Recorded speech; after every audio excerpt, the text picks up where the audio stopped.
If you've got a taxi, you'll do something wrong in that taxi. You know, you're dressed like that. I'm not.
Good afternoon, everybody. I have, as you can imagine, done a lot of thinking over the last few days, and I am clear that I have to do what's right for my country, Scotland. This isn't easy, and it's not without pain, as I have a genuine friendship with Keir Starmer. But my first priority and my first loyalty is to my country, Scotland. And I am not willing to sacrifice Scotland's NHS, our schools, our communities, our towns, cities, villages and islands to a third decade of an SNP government.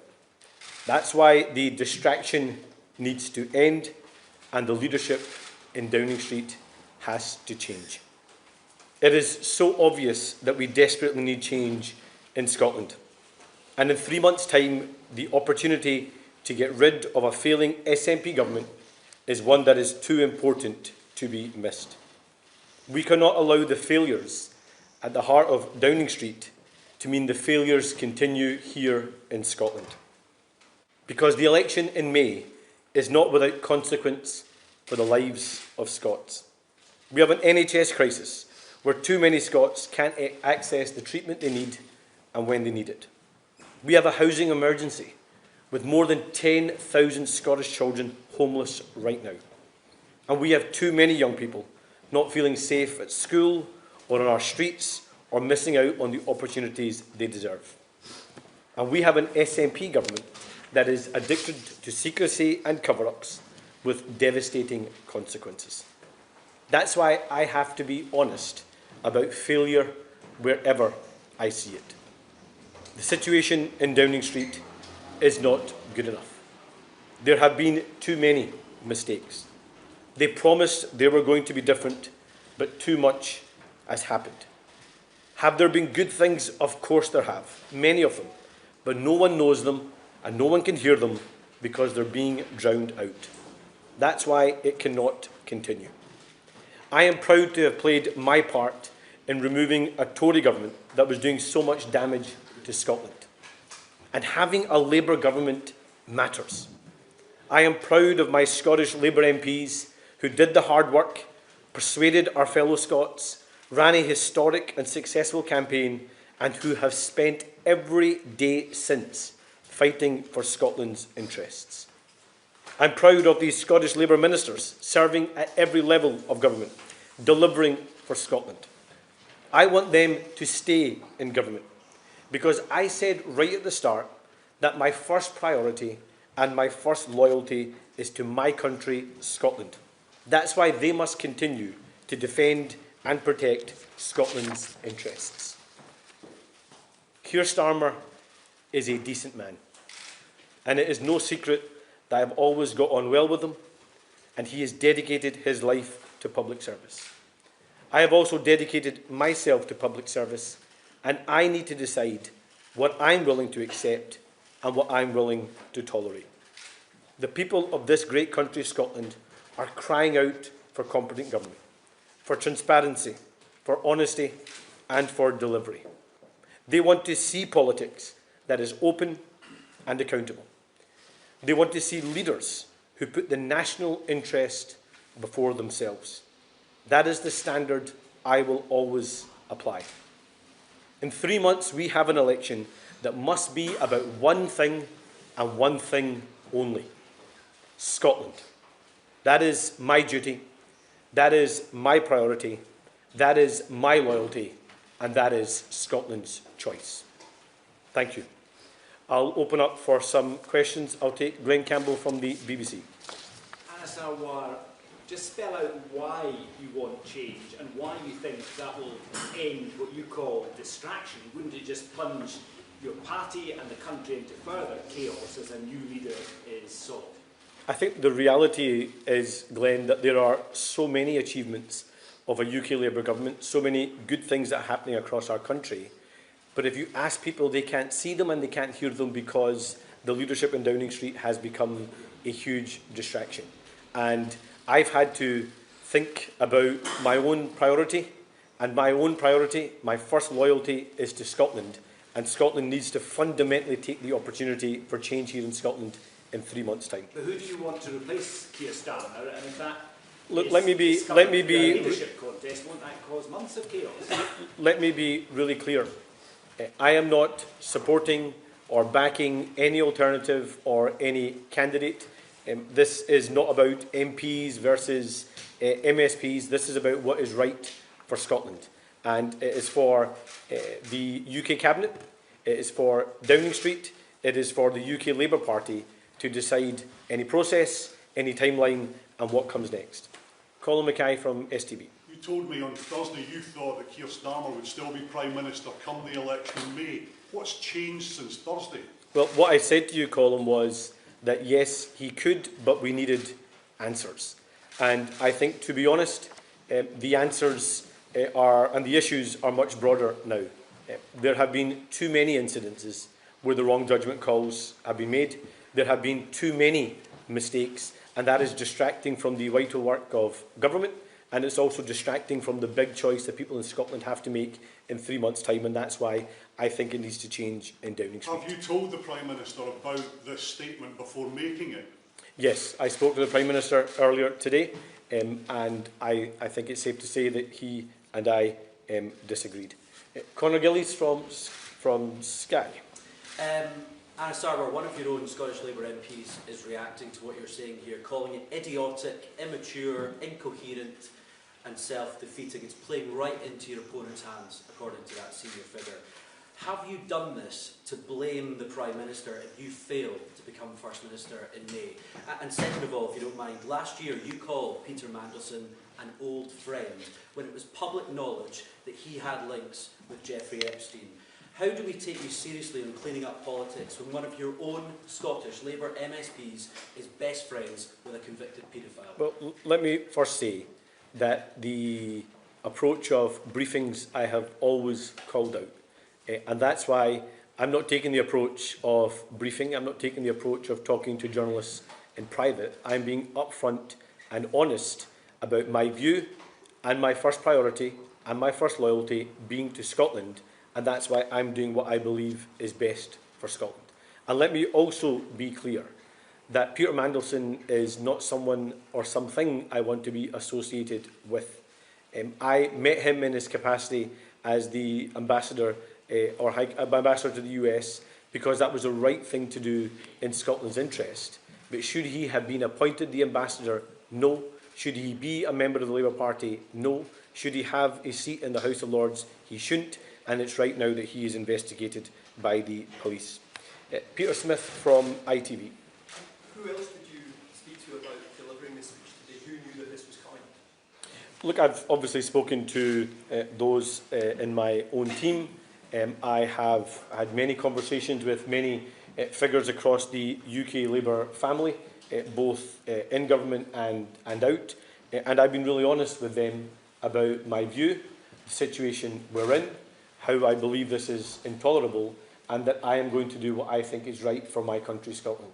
I could have chose to stay quiet, to keep the head below the parapet and just carry on as if everything was fine for the next 3 months. But my first loyalty and my first priority is to Scotland.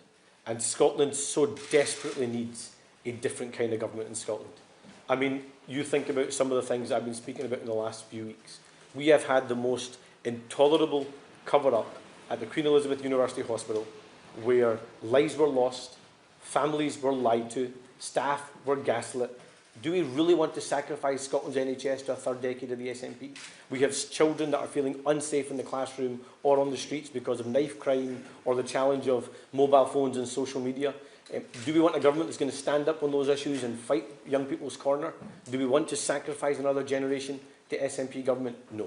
I'm not willing to sacrifice Scotland and Scotland's services and Scotland's towns, cities, villages and islands to a third decade of SNP government. So I am going to do what's right by my country, Scotland. Did you speak to either West Streeting or Andy Burnham before giving this speech, and would you expect others to also come forward and repeat your message? Well, I've spoken to many figures both in and out of the Cabinet. It is for them to decide their own view and what they choose to do or not do. I'm making my own decision based upon my own view, being my own man. And I'm going to put... Not at all. And it's for others to do their own decisions and make their own minds up about what they feel is tolerable. This isn't good enough. It needs to change, and I'm going to do what's right by my country, Scotland. Catherine from Channel 4. Is your position anyone is better than Keir Starmer? And secondly, are you comfortable being the public face that pulls the trigger on a Prime Minister when some of your colleagues, including the Welsh First Minister, already appears to be rolling back on this? Well, first of all, as I said, I'm going to do what I think is right by my country, Scotland. This is not a coordination. I'm not speaking to others about what they do or don't do. That is for other people to decide. Ultimately, it's for those in number 10, those around the Cabinet table and those in the UK Labour Party to decide what happens next, the process, the timeline, or who comes next. That's not a matter for me. The only job that I'm concentrating on is making sure that we change the government here in Scotland, remove John Swinney and the SNP from office so we can take a different approach here in Scotland. If this was wrong, would you resign if Keir Starmer doesn't step down? I am standing to be Scotland's First Minister. I'm being open about my view. I could choose to keep my view a secret. I could choose to brief in private. That's not the approach I take. I'm doing what I think is right. I'm doing what I believe is my first priority and first loyalty to my country, Scotland. And I'm being my own man, making my own decisions. It's for other people to decide their own view. I'll take Paul from the Daily Record. You've always had a good relationship with the Prime Minister, so how did he respond when you told him what you're going to do today?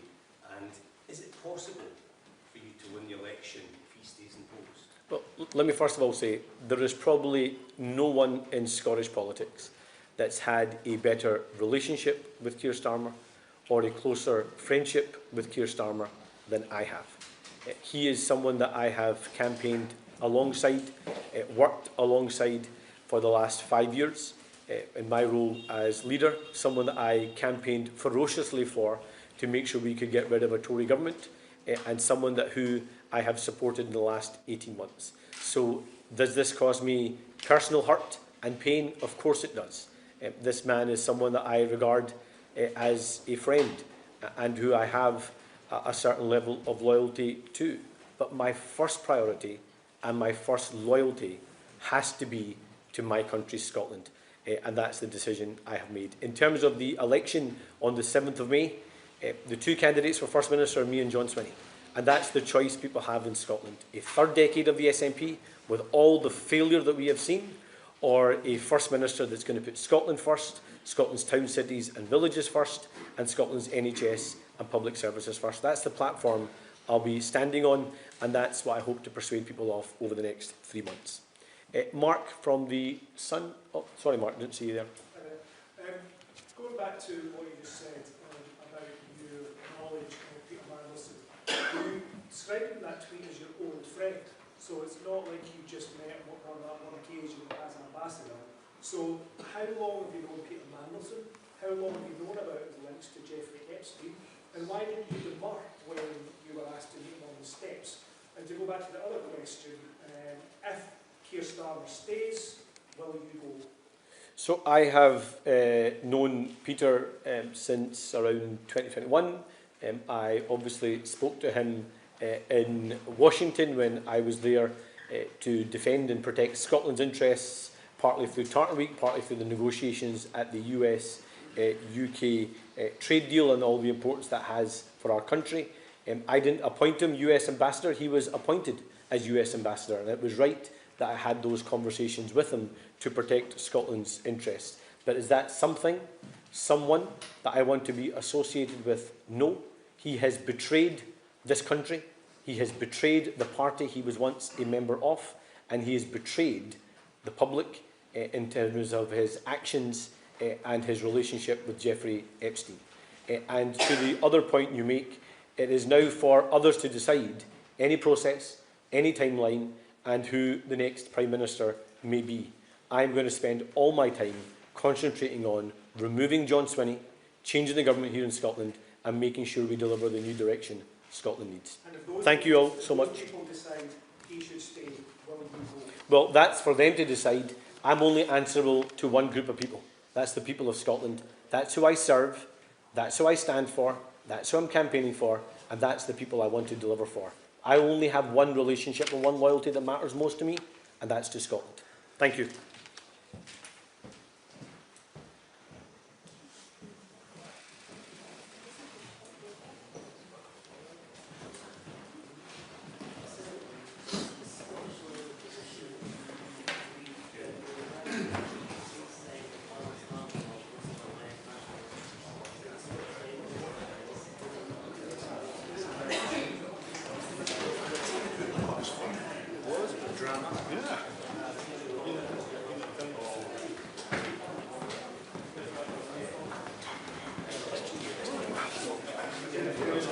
Will the PM actually listen to me?